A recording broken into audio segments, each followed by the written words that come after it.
How to fix digestion problems. सबसे पहले मुझे एक बात बताओ, जब आप एक छोटे से बच्चे थे, जब आप छोटे थे, आप एडल्ट नहीं हुए थे, जब आप टीनेज में भी इंटर नहीं किए थे, तब आपको डाइजेशन से रिलेटेड कोई भी प्रॉब्लम्स होती थी कि नहीं होती थी? मुझे सबसे पहले तो ये बताओ। ज़्यादातर लोगों को जो है, जब वो छोटे थे, छोटे से बालक, छोटे से बालिका थे, तो उनको जो है गट से रिलेटेड कोई भी प्रॉब्लम नहीं होती थी। इजीली उनका मोशन हो जाता था, इजीली उनका जो है पेट साफ हो जाया करता था। लेकिन जैसे ही वो टीनेज में इंटर किए, जैसे ही वो एडल्ट होना शुरू किए, तब से उनको ये प्रॉब्लम्स स्टार्ट हो जाती हैं। पेट से related problems, gas, bloating, constipation, diarrhoea, ये सारे प्रॉब्लम्स जो है जब आप टीनेज में एंटर करते हो, जब आप एडल्ट बनना शुरू हो जाते हो, तब ये सारे प्रॉब्लम्स आपको आने लगती हैं। इसके पीछे रीज़न क्या है, ये तो आपको इस वीडियो में पता चलेगा ही। और इस वीडियो को हम 3 पार्ट्स के अंदर डिवाइड करने वाले हैं। सबसे पहले हम बात करेंगे गट माइक्रोबायोम अगर डिस्टर्ब हो जाता है, तुम्हारा डाइजेशन सिस्टम खराब हो जाता है, जिसकी वजह से आपको कौन कौन सी प्रॉब्लम्स फेस करनी पड़ती हैं। दूसरे पार्ट में हम बात करेंगे कॉजेस जो कि आपके गट माइक्रोबायोम को डिस्टर्ब करती हैं। और तीसरे पार्ट में हम बात करेंगे how to fix digestive system, how to fix digestion. तो इस वीडियो को बहुत ध्यान से देखना। इसमें आपके डाइजेशन से रिलेटेड जितने भी प्रॉब्लम्स हैं, जितने भी सवाल है इससे रिलेटेड आपके दिमाग में, वो सारे सवाल के जवाब आपको इस वीडियो के अंदर मिल जाएगा। तो सबसे पहले हम बात करेंगे प्रॉब्लम्स जो कि आपको फेस करनी पड़ती है जब आपका गट माइक्रोबायोम खराब हो जाता है, आपको डाइजेशन के प्रॉब्लम्स स्टार्ट हो जाते हैं। जब आपका डाइजेशन प्रॉपरली वर्क नहीं कर रहा होता है, तो कौन से वो प्रॉब्लम्स है जो कि आपको फेस करनी पड़ती हैं। सबसे पहला प्रॉब्लम आपको हेयर फॉल की होगी, दूसरा प्रॉब्लम डैंड्रफ की होगी, तीसरा प्रॉब्लम स्किन से रिलेटेड जैसे कि black heads, white heads, pimple, acne, और इसके बाद आपको स्ट्रेस, एंग्जाइटी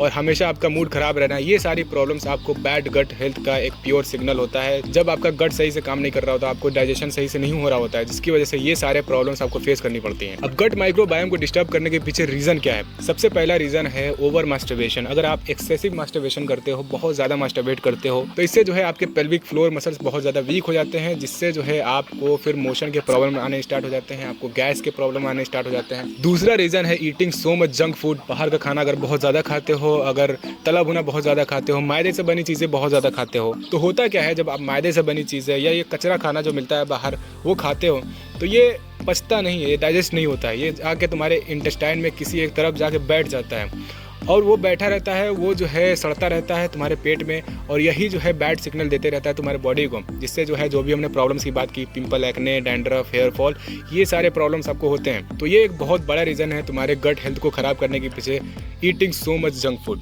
अगला रीज़न है not doing any calisthenic exercise. अगर आप कोई भी फिजिकल एक्टिविटीज़ नहीं करते हो, आप रनिंग वगैरह नहीं करते हो, कुछ भी नहीं करते हो, बस एक जगह पर पड़े पड़े रहते हो और काम करते हो, बस पड़े रहते हो, बैठ के करते हो काम, या पढ़ाई का काम है तो पढ़ाई करते हो, बैठ के करते हो ना, कोई भी फिजिकल एक्टिविटी नहीं करते हो, तो जिससे होता क्या है कि तुम्हारी बॉडी में जब कोई भी मूवमेंट नहीं होता है, तो तुम्हारी बॉडी में जो है ब्लड फ्लो सही से वर्क नहीं करेगा। तुम अगर मूवमेंट नहीं दिखाओगे अपनी बॉडी को, तो ये जो है ये पूरा मोशन पे काम करता है। तुम्हारा जो भी इंटेस्टाइन है, तुम्हारा डाइजेस्टिव सिस्टम पूरा जो है मोशन पे काम करता है। हर एक डाइजेस्टिव ऑर्गन में तुम्हारा मोशन होता है, जिससे जो है तुम्हारा फूड पास होता है, तुम्हारा डाइजेशन वर्क करता है। तो इसीलिए जो है फिजिकल एक्टिविटीज़ ना करना, कोई भी मूवमेंट ना करना अपनी बॉडी में, ये भी तुम्हारी जो है गट हेल्थ को ख़राब करती हैं, ये भी तुम्हारे डाइजेशन को ख़राब करती हैं। अगला रीज़न है नॉट ड्रिंकिंग इनफ वाटर। अगर तुम अपनी बॉडी को पानी नहीं दोगे तो सही से कहाँ से वर्क करेगी? खाने को डाइजेस्ट करने के लिए तुम्हारी बॉडी बहुत ज़्यादा पानी मांगती है, और तुम अगर पानी नहीं दोगे तो एट द एंड फिर से जो है तुम्हारा गट खराब होगा। तो अब हमने बात कर ली प्रॉब्लम्स की और कॉजेज़ की। अब हम फाइनली बात करते हैं वीडियो के थर्ड पार्ट की,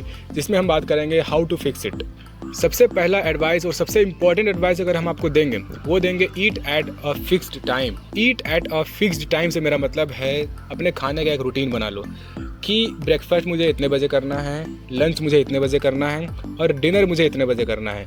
तुम्हारा एकदम फिक्स्ड होना चाहिए। अब मेरा क्या है, हमने हर खाने के टाइम के लिए जो है अलार्म सेट करके रखा हुआ है। ब्रेकफास्ट के लिए अलार्म सेट करके रखा है, लंच के लिए अलार्म सेट करके रखा है, और डिनर के लिए अलार्म सेट करके रखा है। तो जैसे ही मेरा अलार्म बजता है, मुझे मालूम चल जाता है कि मेरे खाने का टाइम हो गया है, मैं जाके खाना खा लेता हूँ। तो इसी तरीके से तुम अगर अलार्म नहीं सेट कर सकते हो, तो तुम्हें कम से कम, जैसे कि देखो, ब्रेकफास्ट का टाइम तुम्हारा अगर 9 बजे है, 9 बजे, 9:30 बजे तक तुम्हें खा लेना है, कि किसी भी हालत में 9, 9:30 बजे तक तुम्हें अपना ब्रेकफास्ट कंप्लीट कर लेना है। इसी तरीके से तुम्हारा लंच का भी एक फिक्स टाइम रखो और डिनर का भी फिक्स टाइम रखो। तो इससे तुम्हारी बॉडी को ये मालूम रहेगा कि कब ये मुझे खाना देने वाला है और कब हम जो है वो डाइजेशन का जो काम है उसको स्टार्ट करेंगे, वो फिक्स्ड रहेगा उसके पास। तो इसीलिए जो है एक फिक्स्ड टाइम पे खाना तुम्हारे लिए बहुत ज़्यादा इंपॉर्टेंट है। अब अगला पॉइंट है च्यू योर फूड प्रॉपरली। देखो, जो तुम्हारा डाइजेशन का प्रोसेस है वो तुम्हारे मुंह से ही स्टार्ट हो जाता है। जब तुम मुंह में खाना डालते हो तो वहीं से जो है तुम्हारा डाइजेशन का प्रोसेस स्टार्ट हो जाता है। मतलब मुंह से चबाने से लेके और पीछे से पास होने तक का जो प्रोसेस होता है उसी को डाइजेशन बोलते हैं। तो मुंह से तुम्हारा स्टार्ट होता है। तो जब भी खाना अपने मुंह में डालते हो, जब भी तुम निवाला अपने मुंह में डालते हो, उसको अच्छे से च्यू किया करो। जब उसको मुंह में ही अच्छे से जो है च्यू कर लोगे तो तुम्हारे गट को ज़्यादा फोर्स लगाने की ज़रूरत नहीं पड़ेगी, ज़्यादा उसको मेहनत करने की ज़रूरत पड़ेगी नहीं। तो इससे जो है तुम्हारा इजीली डाइजेशन हो जाएगा। तो इसीलिए जो है अच्छे से च्यू करके खाया करो खाना को। अगला पॉइंट है डोंट ईट जंक फूड। अगर तुम बाहर का खाना बहुत ज़्यादा ही खाते हो, रेगुलर खाते रहते हो बाहर से तला भुना और ये मैदे से बनी चीज़ें, तो तुम्हें उसको बहुत कम कर देना है। बिल्कुल बंद अगर नहीं कर सकते हो तो बिल्कुल ना के बराबर कर दो, महीने में हफ्ते में एक बार, बस इतना, इससे ज़्यादा नहीं। और हम तो तुमको बोलेंगे कि भाई बिल्कुल अगर बंद कर सकते हो तो बिल्कुल ही बंद कर दो बाहर का तला भुना खाना। इसको तुम अच्छे खाने से रिप्लेस कर दो। जैसे कि तुमको बाहर का अगर खाना ही है तो तुम इसको फ्रूट से रिप्लेस कर दो, तुम कोई हेल्दी चीज़ से इसको रिप्लेस कर दो।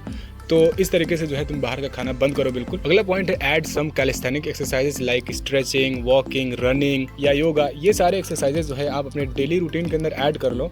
और अगला पॉइंट की हम बात करते हैं drink at least 4 to 5 litre of water. तुम्हें कम से कम 4 से 5 लीटर रेगुलर पानी पीना है। नाप के पियो, तौल के पियो, लेकिन पियो।